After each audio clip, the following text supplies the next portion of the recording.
Good morning, everyone. I'm John Ravitz, the Executive Vice President and Chief Operating Officer for the Business Council of Westchester. On behalf of Marcia Gordon, our President and CEO, and Heidi Davidson, our Board Chair, and George Lentz, our Vice Chair of Government Action Council, we want to welcome everyone to our first 2022 Political Leadership Series. We certainly want to thank our sponsors for today's event: Burke Rehabilitation Hospital, Empire City Casino by MGM Resorts, Leverett First Insurance, and Thale Industries. Without their support, we would not be able to put these programs together, so we want to thank them for their ongoing commitment to the Business Council of Westchester. Just some announcements. We are recording this on our Facebook Live page, as well as recording this program that will also be on our business resource page. So if you know people who were not able to attend, they can go to the webpage to see it, and it will be on our website for all to go back to. We also want to hope that everyone will attend this Thursday the BCW's Broadband 5G virtual conference called Paving the Way for the Connected Future. It will begin at 9 a.m. and run to about 11:30. We have a fantastic group of speakers who really will talk about the challenges that New York State has to continue to work on as we try to deal with the digital divide in Westchester County and throughout the state. As the county's largest business membership organization that focuses on economic development and advocacy, we take our responsibilities to making sure that our members' voices are heard. And one of the tools that we use is our Political Leadership Series. We're so proud of the fact that in the last year, we have been able to have Governor Hochul, Attorney General James, Controller DiNapoli, Speaker Hasty, and Majority Leader Stuart Cousins come to Westchester County to not only give updates on the work that they're doing as New York State continues to look to rebuild and rebound from the pandemic, but also to hear the concerns of the Westchester business community. And we are very excited that our first series of this year, we are able to introduce our new Lieutenant Governor, Brian Benjamin. Let me tell you a little bit about the Lieutenant Governor. He is the 78th Lieutenant Governor of New York State. He was appointed by Governor Hochul in September of 2021. Lieutenant Governor Benjamin previously served as the New York State Senator for District 30, which encompasses Harlem, East Harlem, and the Upper West Side, where he served as the chair of the Budget and Revenue Committee, acting president officer, and as the senior assistant majority leader. The Lieutenant Governor was elected to the state Senate in 2017 and distinguished himself as a pragmatic, solution-oriented legislator. He has been a leading voice in fighting for fairness as it relates to criminal justice reform, public safety, affordable housing, and economic recovery. And the Lieutenant Governor earned his undergraduate degree in public policy from Brown University and his MBA from the Harvard Business School. He was born in Harlem to Caribbean immigrants who came to this country seeking new opportunities. After business school, the Lieutenant Governor spent 3 years working in investment banking, and then returned to Harlem to build affordable housing, creating over 1,000 units of environmentally sustainable, affordable housing at an MWBE, while helping young people develop work skills and secure good construction jobs through the community youth programs. Lieutenant Governor, we know this is a busy time in Albany. As when I was in the Assembly, I know that between now and April 1st, it's all hands on deck. So we really thank you for taking the time to be with us today. And I'm going to turn the program over to you. Thank you so much, John, and the Westchester Business Council for having this political leadership series. Honored to be here this morning to speak a little bit about what we're doing with the executive budget to make sure New York is a fairer, more inclusive New York for everyone. I am joined by my senior policy advisor, Phil Giltner, as well as a few people from the executive chamber, including Thomas Gaglione and Jane Weisenberg. 2022 is shaping up to be a year when we bring a new era in New York State. We're going to be roaring back with a strong and ambitious agenda that addresses some of the key issues that we uncovered during the pandemic but also that builds for the future, a future for all New Yorkers. We are putting in reforms all across the board, from healthcare to public safety to housing to climate justice, and as well with our government itself. And we have long been at the front of the pack, but in order to stay there, we have to keep making changes that make sense, and there is absolutely no time to waste. You know, all New Yorkers should have access to safe, affordable, and high-quality healthcare. The COVID-19 pandemic taxed an already strained healthcare system, exacerbating disparities and systemic healthcare delivery issues. To invest in the healthcare workforce that protects us, a sweeping set of initiatives, we are aiming to rebuild, grow, and retain workers with the significant goal of growing the workforce by 20% over the next 5 years. The goal is to advance care for more New Yorkers through a series of actions built around wider access to digital health services, stronger healthcare affordability programs, larger investments in maternal health, holistic plans to support aging populations, and capital investments in hospitals and health systems in underserved communities all across the state. Without a strong workforce, New York cannot achieve these ambitious goals. With a strong workforce, we can do all of it and lead the nation in equity across the care spectrum. Here's a quick look at the figures. What really jumps out at me is the fact that even before the pandemic, we knew that the need for healthcare workers was going up 32%. And so how we're going to address that shortfall is by making sure we make long delayed investments in healthcare. We're starting with a $10 billion multi-year investment in our healthcare system. We're going to be expanding our workforce, keeping the staff we already have, providing bonuses to those who did so much incredible work during this pandemic. And we're going to make it more equitable for staffing and patients alike. And we're going to do this by improving access through technology, with telehealth, faster reimbursements, better access for patients and providers to healthcare information. You know, in addition to investing in the healthcare system, we also must address some basic areas that have not received the attention and funding that they deserve. We'll be working on making Medicare more affordable and dependable, and we'll also develop a master plan for aging and expand care for new mothers. We're also going to bolster mental health addiction and domestic violence services. You know, when it comes to public safety, before the pandemic, more than 800 New Yorkers died by guns each year, on average, with more than 2,500 annually shot and wounded. That was already too many lives lost and impacted by gun violence. And unfortunately, since the pandemic has begun, gun violence has increased significantly across the United States and in New York in particular. The pandemic has had a negative impact on public safety across this country. And to address the concerns of New Yorkers and take strong action against gun violence, the Hochul administration is committed to making a major state investment in initiatives, new and old, that will strengthen the gun violence prevention efforts of law enforcement and community-based organizations. Through these actions, we will work to restore New Yorkers' sense of safety and community. The pandemic really caused some significant increases in gun violence, as you see here. Firearm violence up significantly, and we have these awful stories. One of the most recent stories that really gets me going is the 11-month-old baby who was shot in the Bronx last month in the face. I have two young daughters. My youngest is 3 months. The idea that we have New Yorkers who are living in these kinds of environments is just sickening.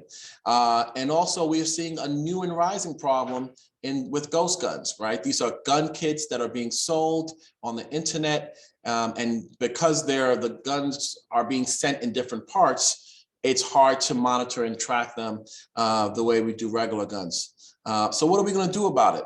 First, we're gonna go after the gun traffickers. We're gonna break up these networks that run illegal guns into New York. Last month, we held the first ever interstate meeting on dealing with gun trafficking. We had the ATF, federal ATF, state and local police, law enforcement from 9 different states, from Boston, Ohio. And we sat down and started talking about what are we seeing in our states, how are people crossing over our state lines, and how we can work together to try to stop the illegal flow of guns into New York. We're also, in addition to doing that, we're also going to invest in the communities that have suffered the most from gun violence. We'll be tripling investments in community-based gun violence response efforts from 4.8 million to 10.6 million. We're going to be making more investments in pretrial services to meet the needs of people seeking help and to reduce the backlogs in our courts, and so that law enforcement can really be focusing on the cases that they need to focus on to keep us safe. You know, from the moment the COVID-19 pandemic first struck our state, New Yorkers have responded with all the toughness, conviction, and compassion needed to overcome this generational challenge. On the basis of this strength, we have made great strides in recovering our economic foundations. From the depths of the downturn to today, New York has recovered some 1.2 million jobs. In early December, New York State launched an initiative to connect New Yorkers to 220,000 jobs and passed legislation to increase the state's support for recovering small businesses.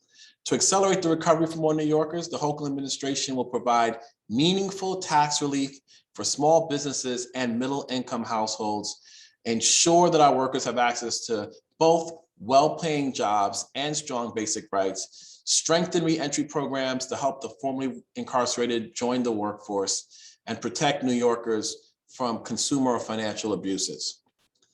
You know, with the economic rebound that we're seeing, we'll be able to provide tax relief for thousands of small businesses and millions of middle-class New Yorkers while being able to have reserves for the future in a rainy day fund. We're extending $100 million in tax relief for 195,000 small businesses. And this year, we'll also be seeing $2 billion property tax rebate program that we believe will benefit more than 2 million households. And we also are investing in workforce development. Workforce development will help make sure that communities give potential employers a workforce that has the job skills that the employers need and that they're looking for. Too many of our employers have job openings, and we have too many people who need jobs. We need to do a better job of connecting the dots, and we will do that. We're also going to reduce recidivism and put people in a position to succeed and contribute to society with our Jails to Jobs program. This will improve re-entry and reduce recidivism by focusing on connecting previously incarcerated individuals with education, resources, and opportunities for job placement. Even a simple thing like making sure that people who are leaving incarceration have accessible identification cards will make a difference in people's ability to contribute and rebuild their lives. You know, there are a number of ways we're going to help businesses in the workforce as well.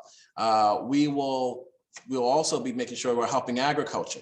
Recent changes in our agricultural labor laws have caused some farmers to see increased labor costs. To help with this transition, we are proposing a tax credit to help offset some of those overtime costs. The major investments being made in New York's infrastructure and economic revitalization today will chart a course for the safety, mobility, prosperity, and health of New Yorkers tomorrow. Smart use of public funding should facilitate development and growth, while supporting historically disadvantaged communities through initiatives to enhance equity and access to well-paying jobs, transportation, and education. Comprehensive infrastructure projects and economic development programs will benefit every region. These initiatives will reconnect communities long severed and will promote multimodal connectivity, create new world-class green spaces, and facilitate opportunities for economic growth. And all of these efforts will be supported through an unprecedented investment in broadband, over $1 billion to close the digital divide across this state and connect more New York communities with next generation healthcare, high-paying jobs, industries of the future, and to ensure that our children have access to the internet for their studies. You know, according to the DOT, over 10% of our bridges are classified as being in poor condition. That is not acceptable. We waste way too much time in traffic jams. And I can tell you as Lieutenant Governor, that is something that I personally am concerned about. And, you know, nor is it acceptable to hear that 20% of households with children have no access to wired broadband. How are they going to succeed without that access? You know, we are seeing a once in a lifetime opportunity to invest in infrastructure with the federal money coming in through the infrastructure bill. And so we have a new 5-year capital plan of $32.8 billion. In Westchester, we will be elevating the Ansville interchange. And over the last 80 years, we have learned a lot about what works and what doesn't. And we're going to be adopting a smart growth approach where we're going to be reconnecting communities that were divided by highways and rebuilding livable communities. We will also be investing in health and clean tech research centers, investing $1 billion in our small businesses to assist them as we come out of the pandemic, and providing affordable broadband through new investments and federal funding. You know, the uneven economic recovery has underscored some of the many structural problems facing our state's economy, in particular, the housing supply. Housing costs have skyrocketed, with the median sales price rising 32% since the start of 2020. Rising home ownership costs are a major barrier for entry for non-owners seeking opportunities for economic advancement and generational wealth building. Improving housing affordability, equity, and stability is a complex challenge that requires an all-levels approach, and it requires for us to talk and listen to each other whenever there are concerns that need to be addressed.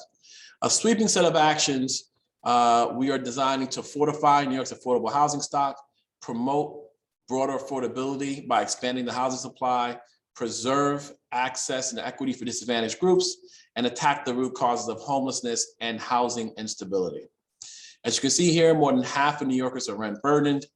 91,000 New Yorkers are homeless and in emergency shelters. Almost 5,000 people living in the streets. This is unacceptable. This is why we're investing $25 billion in a comprehensive housing plan, which includes 100,000 units for low-income rentals and cooperative housing units in both urban and rural communities, with 10,000 of those units being for supportive housing, which is so important in our society. Additionally, we will be focusing on changing the 421A program to a new program called 485W, which will provide more affordable housing and will make a lot of that housing permanent. We also will be providing $35 million to the Eviction Prevention Assistance Program to try to help reduce the levels of homelessness in our communities. And we will fund 20 Safe Option support teams who will work with emergency shelters, outreach providers, as well as permanent and supportive housing providers to transition individuals living on the street into stable housing. We believe that not only is this good for housing, this is important for public safety as well. And we're also going to make it easier for New Yorkers with a history of involvement with the justice system to get affordable housing by eliminating a private landlord's ability to automatically reject individuals because they were involved in the justice system. You know, the 2019 Climate Leadership and Community Protection Act is the nation's most ambitious state climate law. The Climate Act requires that New York reaches 70% renewable electricity and 40% economy-wide greenhouse gas reduction by 2030, zero emission electricity by 2040, and net zero green gas emissions economy-wide by 2050. Now is the time to build on our momentum and implement a comprehensive vision for climate progress. Plans around renewable energy, green buildings, clean transportation, and environmental conservation will ensure that our state builds upon its national leadership role in both climate action and the clean energy economy, creating good paying jobs and protecting the health and future of all New Yorkers. As you can see here, in less than 10 years, we will move from a quarter of our electricity coming from renewable sources to nearly 70%. While we are doing a great job addressing electricity generation is only 13% of greenhouse gas emission, so we need to do more work, particularly addressing transportation and buildings, who are the two largest sources of greenhouse gases. We will also accelerate the renewable energy economy to protect climate health and create jobs, powering 1/3 of New York City with wind, solar, and hydropower. We'll also decarbonize New York's buildings, which is to say we are going to move them to heat pumps and away from furnaces and boilers, which produces greenhouse gases. We're also going to lead the way on electric vehicles, making the state fleet zero emission by 2035. And we're working to make EVs easier to purchase and use by increasing the infrastructure. And we're going to upgrade our parks and open spaces so people have the ability to use EVs.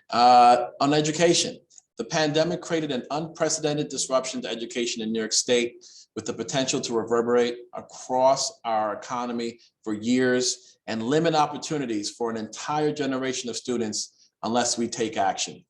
The pandemic also accelerated a vast teacher shortage that was already facing a steep retirement cliff in the coming years, making any recovery of this learning deficit that much harder.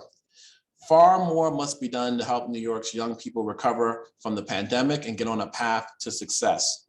We must solve the teacher shortage and help our students through the academic and social emotional challenges of the pandemic.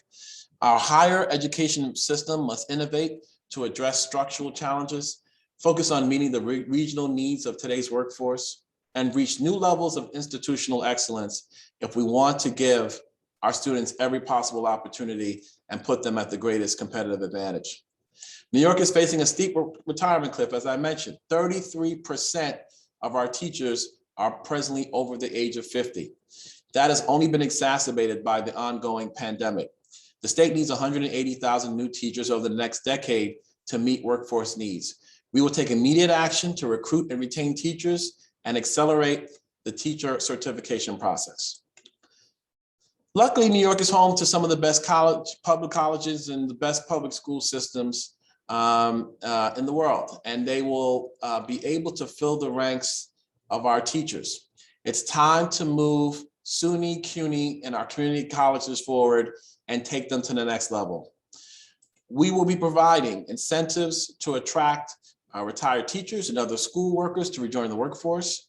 We're going to accelerate the teacher certification process by reducing review time and allowing provisionally approved teachers to work immediately, upskill paraprofessionals and increase teacher supports. And we're going to be spending $1.5 billion to invest in CUNY and SUNY so that they can have the operational support that they need. We're also going to help 2/3 of New Yorkers earn a post-secondary degree by 2030 by making higher education more affordable and transform SUNY into a nation-leading public higher education system. You know, the events of the past 2 years have marked a critical, if not long overdue, turning point in national awareness of social justice and inequity. New York has a strong foundation to build on with its human rights law, first passed in 1945 and updated many times since. It's one of the oldest and most expansive anti-discrimination laws in the country.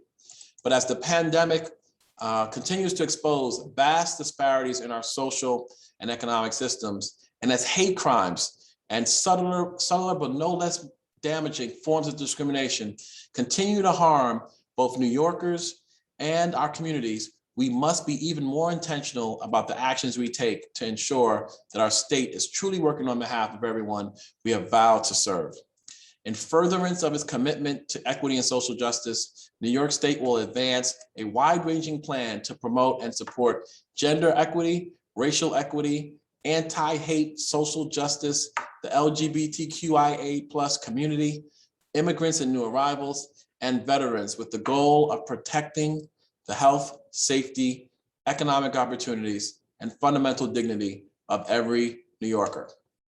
You know, we're going to ensure equity, and by creating a council dedicated to this task, and we're going to pass the Equal Rights Amendment. Though we've met and exceeded a number of our MWBE goals, we can still do better. There are disparities within the disparity that must be tracked and addressed. There are real bottlenecks in helping MWBEs get into the system. As someone who used to be a partner in MWBE, I know how hard it is to get certified and how to make sure you get access to contracts and to know what's going on and to be able to expand and work with the city and the state. We can do more and we can do better, and we can help these MWBEs meet the needs of businesses who are looking for certified MWBEs. We'll also continue to be the center of the movement for LGBTQ rights, and we will fight to ensure that every immigrant and veteran receives the services that they need. You know, across this country, Americans are in the midst of a historic decline in public trust in government. And it's little wonder, given some recent political events, including some we've seen over the last couple of years.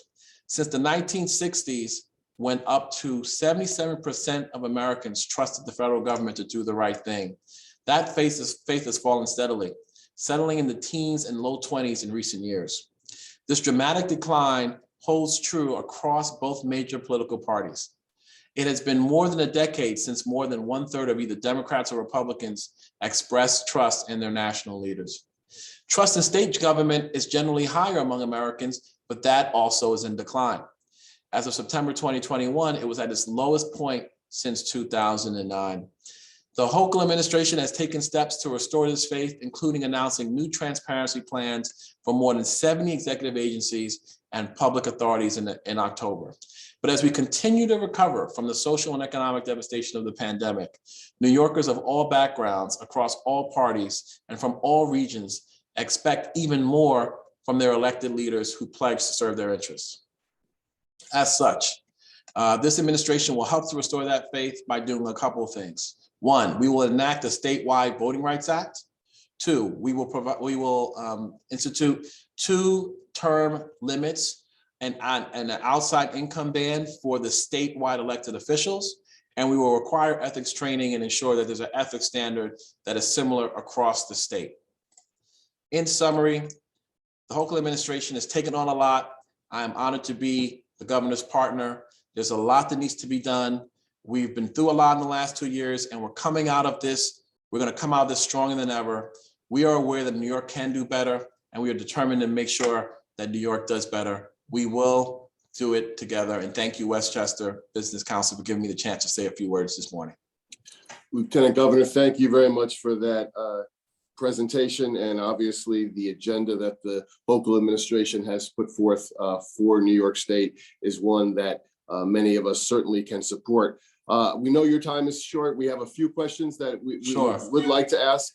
Obviously, and you'll be receiving the Business Council of Westchester's 2022 legislative agenda next week, which encompasses many issues on all levels of government that we think are so important for continuing to create economic development in Westchester County and New York State. But the first question has to do with, again, seizing the opportunity and really seizing the opportunity to create something that is going to bring in jobs and revenue, not just to Westchester, but the entire state.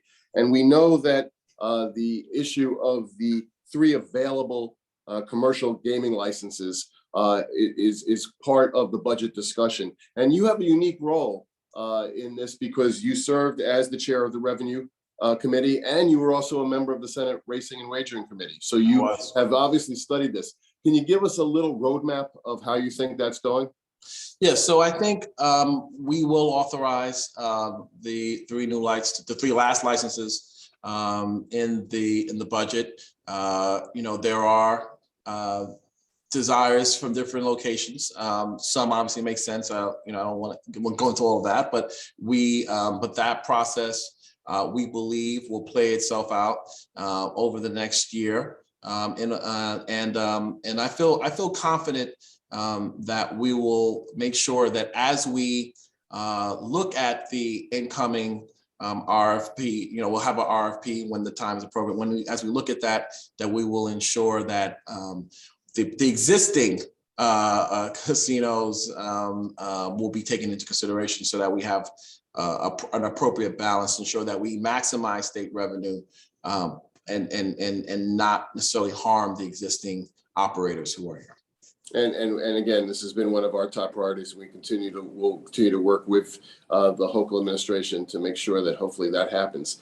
Absolutely. I want to shift gears now because, and you mentioned this in your presentation regarding environmental and energy issues. Westchester County's energy landscape has shifted dramatically. Indian Point's last reactor closed last April. We still have a gas moratorium on the southern part of the county, and we are concerned about the deadlines and numbers that the Climate Leadership Community Protection Act put in place. We support it. That's right. We support renewable energy. It is the future. Our concern is that we are facing a lot of deadlines and the renewable infrastructure has not yet been built. That's right. And a reliability situation that we've seen in other states like Texas and California could happen in New York. And so we really have been continuing to talk to the state about expectations. That's right. And making sure that, saying that we can't have any more gas hookups in buildings is not the right way to go, because as we're transitioning to renewables, we should use gas as a transition platform. So my question, Governor, is really this. As New York State wants to be a leader in renewable energy, and that's fantastic, and it is the future, what are some of the issues that keep you guys up at night? Because I can just tell one example.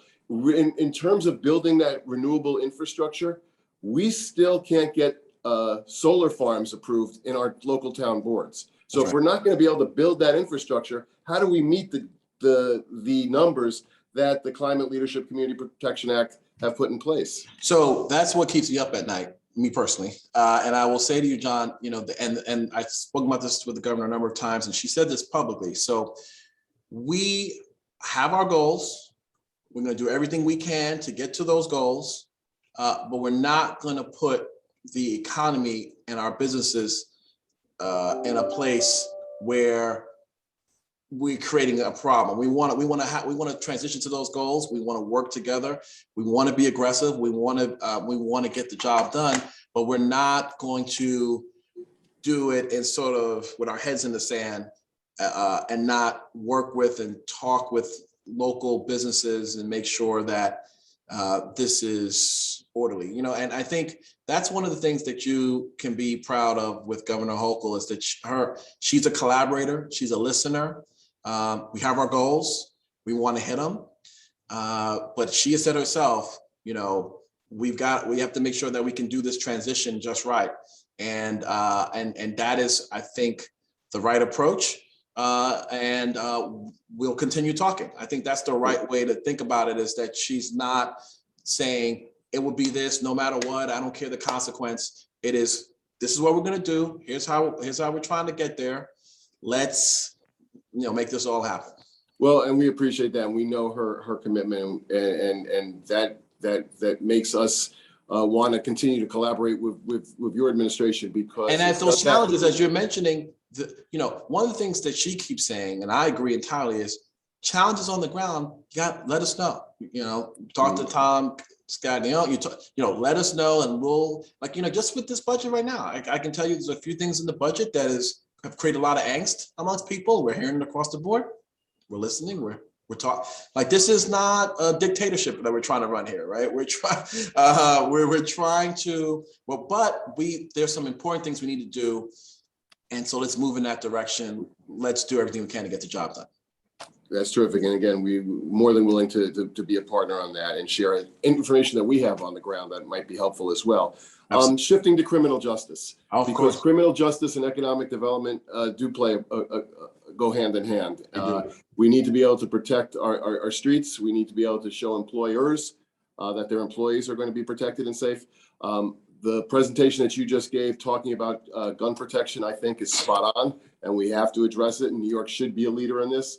But there is an issue that obviously continues to be on the headlines of every paper. And every time we have another tragic incident, that issue comes up, and that's the issue of bail reform. Right. And we know Mayor Adams was in Albany yesterday.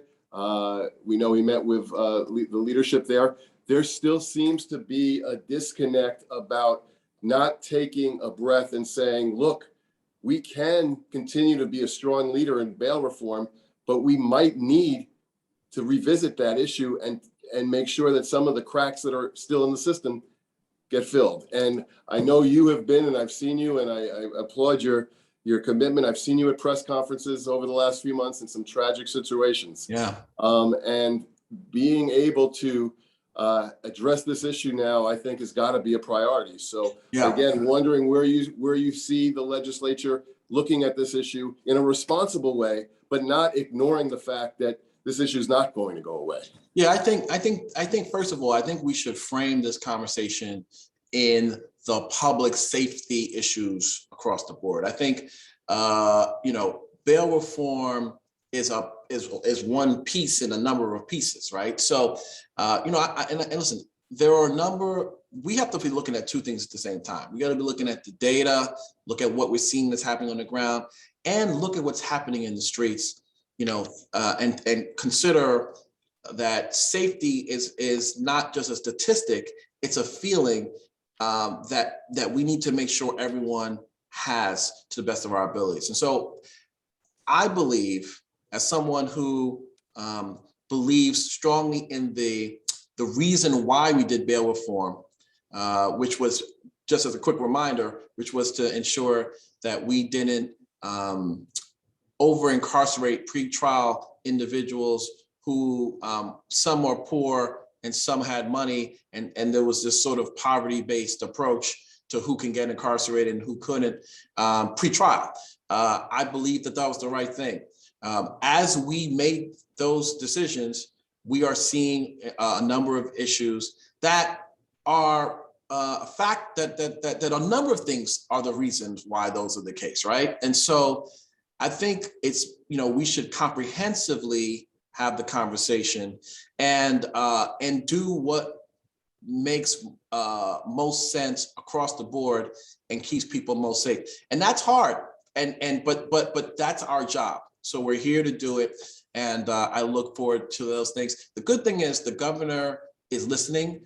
I'm speaking to a number of legislators and individuals. We're not rushing to say it has to be X, Y, or Z as it relates to public safety. Our argument is let's have a comprehensive approach, because listen, mental health is a big issue.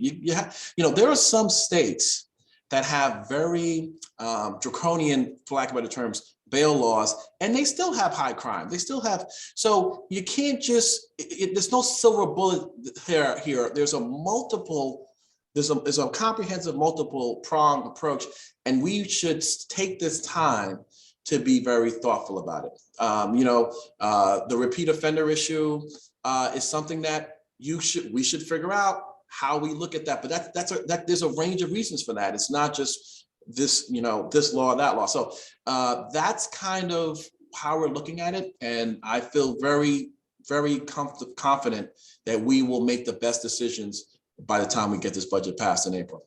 Okay, thank you. We have time for one more question. And again, this is one of our top priorities, but I know it's on the minds of a lot of businesses, especially small businesses.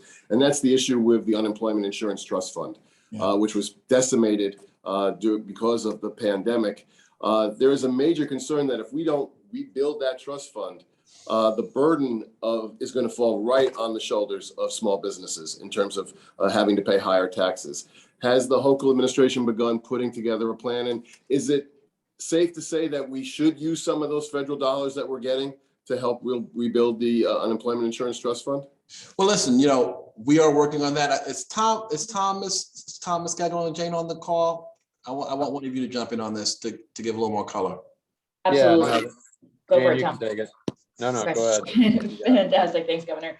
And thanks, John, for the question. This is a huge priority for us. Everything sort of on the small business side. I think this is one of many options that we're looking at. I would point to what the governor proposed in her State of the State this year, which was a $1 billion comprehensive plan for small businesses, in addition to the tax credits that the Lieutenant Governor spoke to earlier. The approach we're going with at the moment is $200 million in seed funding for newer small businesses that were started just prior to COVID or during COVID, and did not have access to so many of the state and federal resources that older businesses did. So that's one initiative we'll be rolling out that the governor has announced. Another is a $250 million small business tax credit for businesses that made investments in capital purchases over the COVID pandemic, whether that was outdoor heating equipment or materials like that they needed to keep their operations moving, and that they still need to keep them moving. And then, as you mentioned, the state is receiving $500 million from the federal government through the State Small Business Credit Initiative.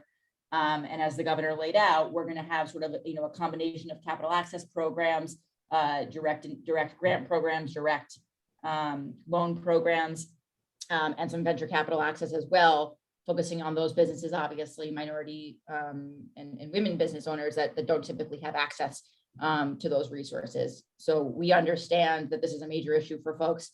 And also I would just point out that right now we still have an $800 million small business grant fund that remains open that can be used for working capital, whether that's paying employee salaries, paying back rent, or anything of the like. And we're more than happy to meet with folks with other ideas moving forward. That's great. And we're part of a few statewide coalitions, because obviously this is an issue that is affecting businesses throughout the state. Lieutenant Governor Benjamin, we can't thank you enough for taking time out of your day Thank you to for be having with me. us and to really give the business community in Westchester County an opportunity to hear about the agenda of the Hochul administration. We want to and continue to be partners. We're so proud of the fact that our president and CEO, Dr. Marsha Gordon, has now been named the co-chair of the Mid-Hudson Regional Council, and we've seen the important work that that's done. So again, thank you for being here this morning, and hopefully we'll see you in person soon in Albany once the Capitol opens up. And again, we want to thank our sponsors today: Burke Rehabilitation Hospital, Empire City Casino by MGM Resorts, Levitt First Insurance, and Thale Industries for their ongoing commitment to the BCW. Thank you all for tuning in. Stay safe. And please, again, continue to look for our upcoming programs. Take care, everybody.